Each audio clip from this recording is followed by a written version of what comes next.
Hi, good morning, ma'am. Yan. Ma'am, ano po yung, ano pong gusto nyong gawin natin sa buhok mo? Hindi ko alam. Hindi ko.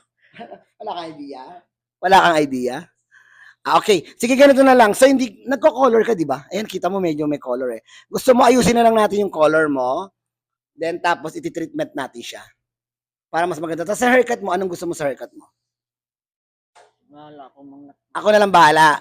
Sige, ganito na lang, ma'am. I-makeover kita, gagawan kita ng look na talagang magugustuhan mo. So, ako nang bahala. Color, then yung treatment, tsaka haircut. Okay ba sa'yo, ma'am? Yes, sir. Okay, sige. Pa-ready lang natin, ma'am, ha?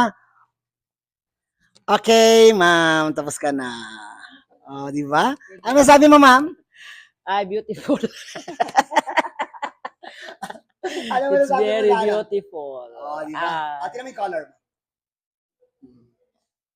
Side ka. Di ba? Nagmukha kang 16 years old. Pati yung haircut mo, di na may haircut mo, di ba? 60 years old, nagbaling nga 60. 16 years old ngayon. Ay, 60 mo na, mami? Oo, 60. Tingnan mo, 16 years old. Yan. So, sa haircut, hindi natin masyadong binawasan yung haba. Nilagyan ko lang siya ng volume, no? Okay? Ano masasabi mo, mami? Tamang-tama yung size. Side niya, di ba?